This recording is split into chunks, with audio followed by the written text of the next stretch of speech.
Hello everyone, कैसे हैं आप सब। आज मैं इफ़ कंडीशन पार्ट 1 की ये वीडियो लेके आया हूँ। इस वीडियो के अंदर आज मैं इफ़ कंडीशन के बारे में डिस्कस करूँगा। इफ़ कंडीशन लगती कैसे है और आप इसे किस तरीके से यूज़ कर सकते हैं, इन सब पॉइंट्स पे मैं आज बात करूँगा इस पे और आपको समझाने की कोशिश भी करूँगा। इफ़ कंडीशन के अंदर जो पैरामीटर्स आते हैं वो ये 3 पैरामीटर्स हैं। इसके अंदर पहला पैरामीटर जो आता है वो आता है लॉजिकल टेस्ट, दूसरा आता है वैल्यू इफ़ ट्रू और तीसरा आता है वैल्यू इफ़ फॉल्स। और जो लॉजिकल टेस्ट है उसमें आपके जो सिंबल्स यूज़ होंगे वो ये यूज़ होंगे। अदरवाइज इन सिंबल की जगह आप कोई फार्मूला यूज़ कर सकते हैं, लेकिन फार्मूला आपका ऐसा होना चाहिए जिसका रिजल्ट ट्रू या फॉल्स आना चाहिए। जैसे इस नंबर, ये जैसे ये फार्मूला, इस तरीके का फार्मूले।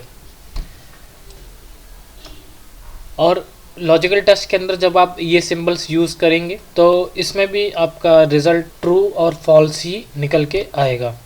और जो सिंबल्स है ये स्टैंड क्या करते हैं, ये साइन है इक्वल का, ये साइन है नॉट इक्वल का, ये साइन है ग्रेटर देन का, ये साइन है लेस देन का, ये साइन है ग्रेटर देन इक्वल का, ये साइन है लेस देन इक्वल का। और जो ये 4 साइन है ये आपके न्यूमेरिक साइन है, मींस ये नंबर पे यूज़ होंगे। आपकी डेट हो, टाइम हो या नंबर हो। डेट और टाइम आपके नंबर ही होते हैं। अगर आप डेट और टाइम को कॉपी करके उसको पेस्ट एज वैल्यूज़ करेंगे तो आप देखेंगे कि वो नंबर में आपको शो कर देगा। ये 4 पैरामीटर्स आपके सिर्फ नंबर पे लगेंगे, आपके टेक्स्ट पे ये सिंबल्स अप्लाई नहीं होंगे। और जो ये सिंबल्स हैं ये आप नंबर पे यूज़ कीजिए, टेक्स्ट पे यूज़ कीजिए, ये आपके हर जगह अप्लाई होंगे। लॉजिकल टेस्ट आपके इसमें सिंबल्स ये यूज़ होंगे। और वैल्यू ऑफ ट्रू और वैल्यू ऑफ फॉल्स इनमें सेम है, या तो इसमें सेल रेफरेंस यूज़ होगा वैल्यू ऑफ ट्रू या फॉल्स में, या स्पेसिफिक कीवर्ड, या फिर फार्मूला, या नेस्टेड इफ़। एक छोटा सा एग्जांपल मैं यहाँ पे लगा के दिखा देता हूँ। इफ़ लॉजिकल टेस्ट मैं इसमें से एक सिंबल पिक कर लूँगा, जैसे इक्वल सबसे ऊपर वाला मैं ले लेता हूँ। ये सेल है आपका B3 सेल, इसे मैं हॉल लॉक कर लेता हूँ F4 से।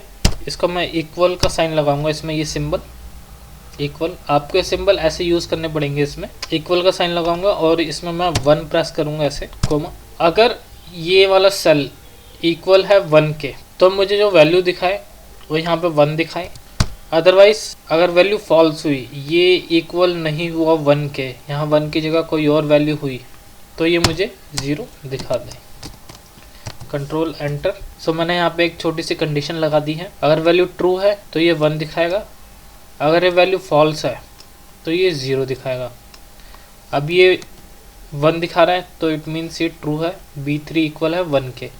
अब मैं इसको 2 कर देता हूँ तो ये 0 हो जाएगा, क्योंकि B3 सेल है जो ये 1 के इक्वल नहीं है, ये 2 है यहाँ पे B3। सो आपको ये क्लियर हो गया होगा।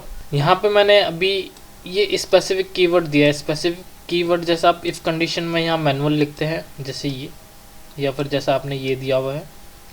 अगर आप इसकी जगह सेल देंगे, जैसे मैंने इसकी जगह ये सेल दे दिया, ये F4 लॉक, ये आपका सेल रेफरेंस हो गया। अब यहाँ पे आप फार्मूला भी यूज़ कर सकते हैं, फार्मूला या फिर नेस्टेड इफ। नेस्टेड इफ आपको मैं सेकंड एग्जांपल में समझाऊंगा और फार्मूला भी साथ में। बाकी एक फार्मूला और मैं लगा देता हूँ यहाँ पे सम का। अगर वैल्यू ट्रू है तो ये सम कर दे इनका, और इसका मैं 1 कर देता हूँ। यहाँ पे मैंने कंडीशन लगाई थी 1 की, if B3 is equal to 1। So इसने सम कर दिया इन तीनों का सम है 6, तो यहाँ पे 6 आ रहा है। और लॉजिकल टेस्ट के अंदर, इफ़ फंक्शन के अंदर, लॉजिकल टेस्ट के अंदर इन सिंबल्स के अलावा और कोई दूसरा सिंबल यूज़ नहीं होगा, और इन सब सिंबल के अलावा एक फार्मूला और यूज़ हो सकता है जिसका रिज़ल्ट ट्रू या फॉल्स आए। इस पार्ट में एक बात और क्लेरिफाई करना चाहूँगा कि इसमें मैं जो लॉजिकल टेस्ट लगाऊंगा ये मैं सिंगल लगाऊंगा इसमें, इसलिए ये पार्ट 1 है। अगर आप मल्टीपल लॉजिकल टेस्ट लगाना चाहते हैं तो उसके लिए आप मेरा पार्ट 2 देखिए, उसमें मैंने समझा रखा है कि मल्टीपल लॉजिकल टेस्ट किस तरीके से लगाए जाते हैं। इस पार्ट में मैं आपको सिंगल लॉजिकल टेस्ट लगा के बताऊंगा।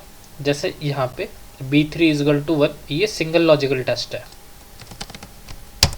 फर्स्ट एग्जांपल, जितने भी सिंबल हैं इन सब का मैं आपको लॉजिक समझाना चाहता हूँ कि ये किस तरीके से यूज़ होंगे। यहाँ पे मैं आपको सिंगल लॉजिकल टेस्ट लगा के दिखाऊंगा। उसका रीज़न ये है कि आपको ये सब भी क्लैरिफाई होने ज़रूरी हैं इफ़ कंडीशन के लिए, क्योंकि इन सिंबल्स के अलावा और कोई सिंबल यूज़ होता नहीं है। सबसे पहले मैं इसमें इक्वल टू यूज़ करूँगा। इक्वल का जो पैरामीटर है मेरे पास इसमें, या फिर आप एक तरीके से कह लीजिए कि कंडीशन दी हुई है। कंडीशन ये है, इक्वल में अगर वैल्यू 1 है, दिस वन अगर 1 है तो ये मेरे को ए कोड शो कर दे। तो मैं लगाता हूँ इसमें इफ़ लॉजिकल टेस्ट, इसका मैं लॉजिकल टेस्ट लूँगा और इसमें इक्वल यूज़ करूँगा मैं। इफ़ A2 इक्वल है 1 के, अगर ये 1 के इक्वल है तो ये मेरे को ए शो कर दे। अदरवाइज मैं इसमें कुछ भी ले सकता हूँ। अदरवाइज अगर ये ट्रू नहीं है तो ये मुझे डैश शो कर दे। अगर ये कंडीशन ट्रू है तो ये ए शो कर देगा। अगर ये कंडीशन ट्रू नहीं है, फॉल्स है, तो ये डैश शो कर देगा। एंटर। तो आप देख सकते हैं, और इसे मैं फिल्टर भी लगा के दिखा देता हूँ। इक्वल टू 1 मैंने यहाँ पे यूज़ किया है। अगर ये 1 के इक्वल है तो ये ए शो कर देगा। अब जहाँ पे भी ए आ रहा है उसमें ये 1 है, ठीक है। और बाकी जो डैश है इट मीन्स 1 नहीं है।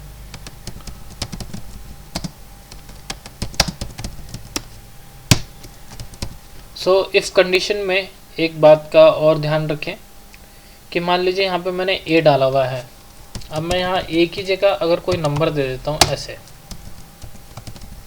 यहाँ तक मैं पिक कर लेता हूँ। ये नंबर आपको विदाउट इन्वर्टेड कॉमा देना है। इसका मैं रीज़न समझा देता हूँ आप लोगों को। इसका रीज़न ये है कि अगर मैं इसको इन्वर्टेड कॉमा में दे देता हूँ तो दिखाएगा तो ये नंबर ही। किसी न्यूमेरिक वैल्यू को कॉट्स में लिखेंगे तो वो टेक्स्ट में कन्वर्ट हो जाएगा। अगर मैं इसको VLOOKUP लगाता हूँ, VLOOKUP, लुकअप वैल्यू मेरे पास ये है, लॉक कोमा, टेबल एरे देता हूँ, लॉक कोमा 1,0, तो ये #NA दिखा देगा, जबकि 10 इसमें है, लेकिन यहाँ पे ये #NA दिखा रहा है। उसका रीज़न ये है कि ये टेक्स्ट में कर रखा है मैंने। अगर मैं इसको वैल्यू में कर दूंगा तो यहाँ पे रिजल्ट आ जाएगा। दिखाता हूँ मैं आप सबको।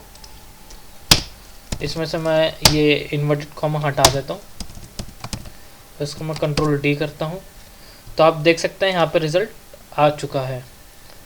तो ये ध्यान रखना इस चीज़ का कि जब भी आप इफ़ कंडीशन में कोई न्यूमेरिक वैल्यू दें तो वो विदाउट इन्वर्टेड कॉमा दें।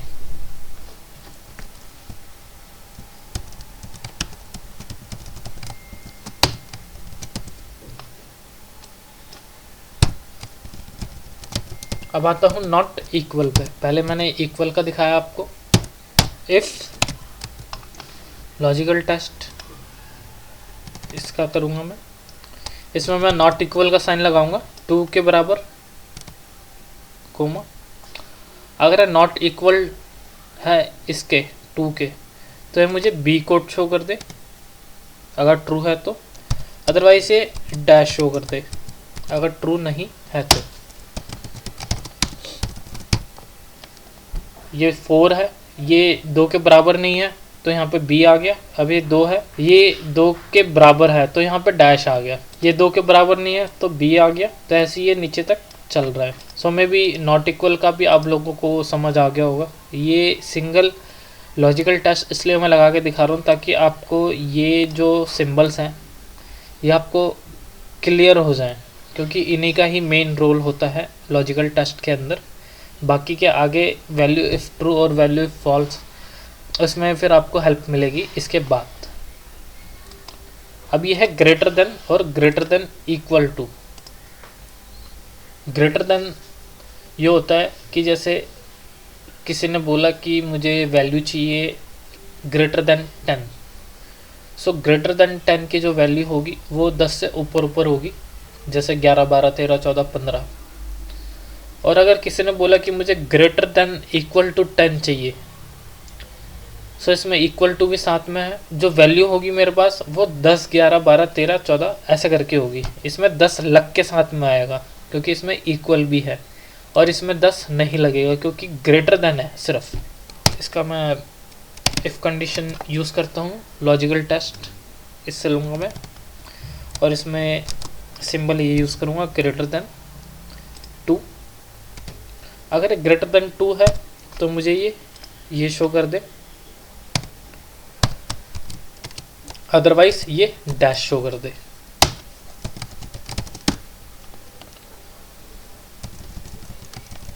सो मैं इसमें आपको सी फिल करके दिखाता हूँ। ग्रेटर देन 2 होने चाहिए सब, सी। सो यहाँ पे आप देख सकते हैं 3, 4, 5, 6, 7 ये सब ग्रेटर देन 2 हैं। अब ऐसे ही मैं इक्वल के लिए लगाता हूँ, greater than equal, if logical test this one greater than equal 4, greater than equal 4, comma.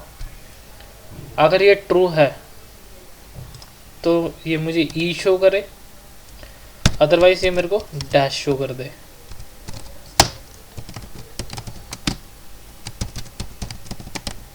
आपको मैं चेक करवा देता हूँ। Greater than equal to 4 condition ये लगाई थी इसमें।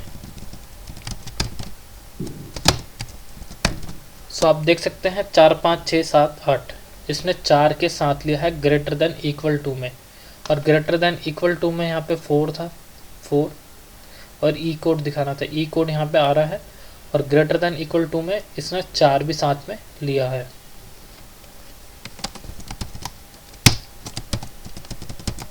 सो ये सेम कंडीशन अभी जैसे इक्वल टू ग्रेटर देन के साथ लगाई है, यही सेम कंडीशन आपकी लेस देन के साथ लगेगी। If logical test this one less than, use करूंगा मैं सिंबल 9 लॉक F4 से कोमा, तो ये मेरे को डी शो कर दे, अदरवाइज ये डैश शो कर दे। सो इसमें सब में ही डी दिखा दिया है क्योंकि सारे ही 9 से नीचे हैं। एक बार मैं फ़िल्टर लगा के भी देख लेता हूँ क्या 9 से ऊपर कोई वैल्यू है इसमें। इसमें मैक्सिमम वैल्यू जो है वो 8 है, तो सारे ही 9 से नीचे नीचे हैं, तो इसलिए ये डी शो कर रहा है। अगर मैं यहाँ पे कोई वैल्यू 10 कर देता हूँ 9 से ऊपर, या फिर मैं 9 भी कर देता हूँ, तो भी ये डैश आ जाएगा। अब ऐसे ही less than equal to, if column lock less than equal to है 5 लॉक कोमा, ये अगर ट्रू है तो मेरे को ये एफ शो कर दे, अदरवाइज अगर फॉल्स है तो मुझे ये डैश शो कर दे। डैश मैं इन्वर्टेड कॉमा में डालूंगा यहाँ पे।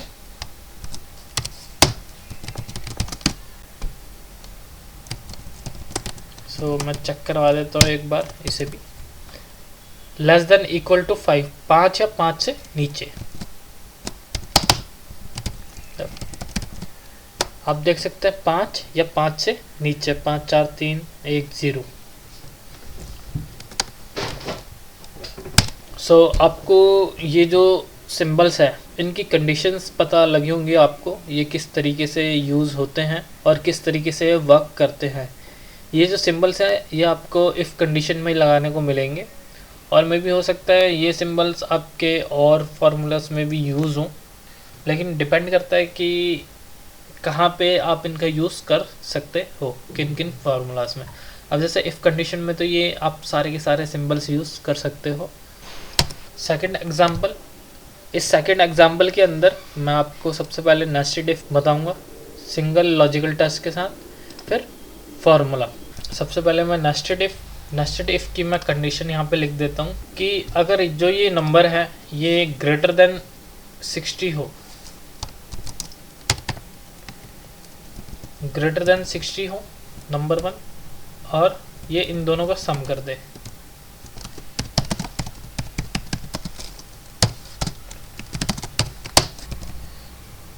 ठीक है, नेस्टेड इफ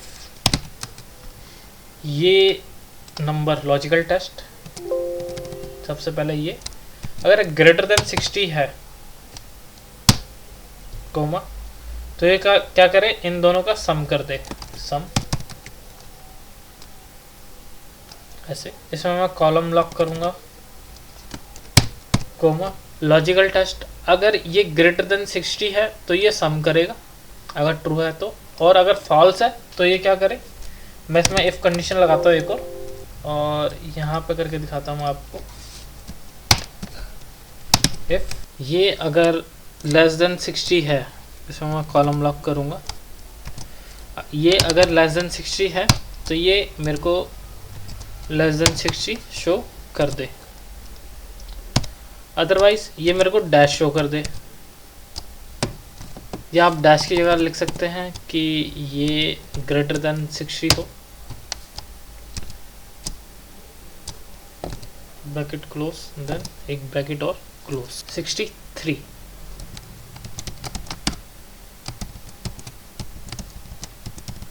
आप देख सकते हैं यहाँ पे मैंने सबसे पहले A2 लॉजिकल टेस्ट लगाया, ये ग्रेटर देन 60 है तो मैंने ये सम किया इन दोनों का, नंबर 2 एंड 3, ओ सॉरी यहाँ पे मैंने नंबर 1 एंड 2 लिखा हुआ है, तो इसका मैं नंबर 2 एंड 3 करता हूँ। ठीक है, ये मैंने कंडीशन लगाई पहले, अगर ये ग्रेटर देन 60 है तो इन दोनों का सम मैंने यहाँ पे कर दिया सम, और अगर ये ग्रेटर देन 60 नहीं है तो ये वाली इफ कंडीशन चलेगा। ये इफ कंडीशन चला, इफ A2 लेस देन 60 है तो ये लेस देन 60 मेरे को शो कर दे, अगर ये भी नहीं है तो ये ग्रेटर देन 60 शो कर दे। ये वैसे कंडीशन आपकी, एक कंडीशन यहाँ पे ख़त्म हो जाएगी और एक कंडीशन आपकी यहाँ तक ख़त्म हो जाएगी, यहाँ तक ज़रूरत नहीं पड़ेगी क्योंकि ये ग्रेटर देन 60 और लेस देन 60 है। और अगर मैं इसको लेस देन 50 करता हूँ और इसको मैं ग्रेटर देन 50 कर देता हूँ, या फिर मैं इसको 50 कर देता हूँ यहाँ पे लेस देन 50, और अगर ये कंडीशन ट्रू नहीं है, A2 लेस देन 50 नहीं है, तो ये मेरे को ग्रेटर देन 50 शो कर दे। सो मैं दिखाता हूँ आपको, कंट्रोल D, ये आप देख सकते हैं ये सब दिखा रहा है, ये ग्रेटर देन 50 दिखा रहा है कि ये ग्रेटर देन 50 है, लेस देन 50 नहीं है, ये लेस देन 50 है। सो ये है नेस्टेड इफ। नेस्टेड इफ के अंदर आप, अभी तो फिलहाल मैंने यहाँ पे 2 ही इफ लगाए हैं और एक इसमें सम का ऐसे फॉर्मूला लगाया है। इसमें आप और भी चीज़ें ऐड कर सकते हैं अपने तरीके से, या फिर जैसे जिस तरीके का रिजल्ट आपको चाहिए लॉजिकली आप वैसे यूज़ कर सकते हैं। अगर आप इसे सीख गए अच्छे तरीके से लगाना तो आपको मज़ा भी आएगा लॉजिक्स लगाने में और चीज़ें निकालने में, और ये इफ़ कंडीशन आपके लिए बहुत हेल्पफुल हो सकती है। अगर आप कंपनीज़ में वर्किंग है और आप ऑटोमेशन का काम वहाँ पे होता है तो ऑटोमेशन में इफ़ कंडीशन काफ़ी जगह यूज़ होती है क्योंकि उसमें लॉजिक्स लगते हैं आपको किस तरीके से रिजल्ट्स चाहिए। सो इफ़ कंडीशन के अंदर आप वो चीज़ कर सकते हो। और इफ़ कंडीशन को बहुत अच्छे तरीके से चलाने के लिए आपको प्रैक्टिस की बहुत ज़रूरत पड़ेगी, क्योंकि जब तक आप लॉजिकली कंडीशंस लगाना नहीं सीखोगे इफ़ के अंदर तब तक आप अपने तरीके से रिजल्ट्स नहीं निकाल सकते। हालांकि जो डायरेक्ट फार्मूले हैं उनको तो लगा के आप निकाल सकते हो कि हाँ, जैसे VLOOKUP का फार्मूला है, वर्टिकल कॉलम पे लगता है और लेफ़्ट टू राइट लगता है। सो इफ़ में ऐसा नहीं है, इफ़ में हालांकि पैरामीटर दिए हुए 3, लेकिन उनको आप अपने तरीके से मोल्ड कर सकते हो। अब आता हूँ मैं formula base equal to if. इसमें आप 2-3 तरीके से फार्मूला यूज़ कर सकते हो, जैसे इस नंबर, ये इस नंबर हो गया, ये अब जितने तरीके के देख रहे हैं, is even, is formula, is logical, is NA, is non text, ये सब आपके ट्रू और फॉल्स आपको शो करेंगे। ये वो टेस्ट है। और दूसरा, आप इसके अलावा कोई और फार्मूला भी यूज़ कर सकते हैं जो आपको ट्रू और फॉल्स शो करे अपने तरीके से। सो जैसे इसमें मैं इस एरर ले लेता हूँ, ये दिस वन, कोमा, इसमें मैं कोई कोई सिंबल नहीं दूंगा, ग्रेटर देन इक्वल टू कोई सिंबल नहीं है इसमें, ये डायरेक्ट फार्मूला है इसमें लॉजिकल टेस्ट में। अगर ये ट्रू है तो ये मेरे को 1 दिखा दे, अगर ये फॉल्स है तो मेरे को ये 0 दिखा दे।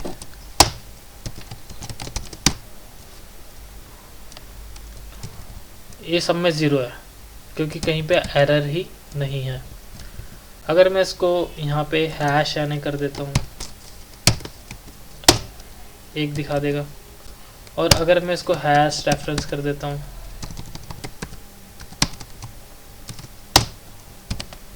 ये दिखा देगा। सो आप देख रहे हैं ये वर्क कर रहा है। आप इसको multiple conditions means multiple formulas भी यूज़ कर सकते हैं इसके अंदर। लॉजिकल टेस्ट जैसा आपने फार्मूला लगाया इज एरर, अगर ये एरर है तो मैं इन दोनों का सम करूँगा, सम इन दोनों का ब्रैकेट क्लोज कॉमा। अगर इज एरर है, ट्रू है, तो ये सम चलेगा। अगर एरर नहीं है, ये शो कर दे सेम, ब्रैकेट क्लोज, एंटर। ये देखिए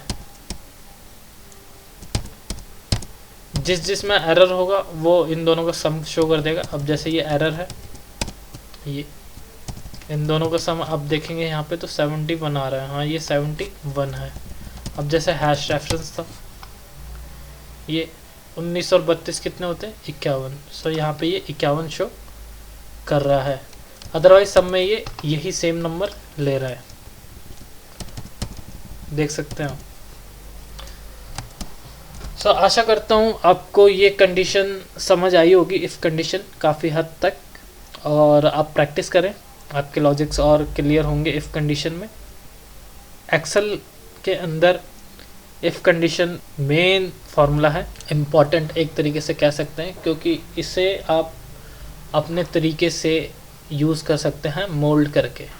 एक तरीके का फार्मूला जो अपने तरीके से आप उसे क्रिएट कर सकते हैं अपने लिए। और जो ये एक्सेल फाइल है, मैंने डिस्क्रिप्शन में लिंक दिया हुआ है, वहाँ से आप ये फाइल डाउनलोड कर सकते हैं। Thank you for watching this video. Bye bye and take care.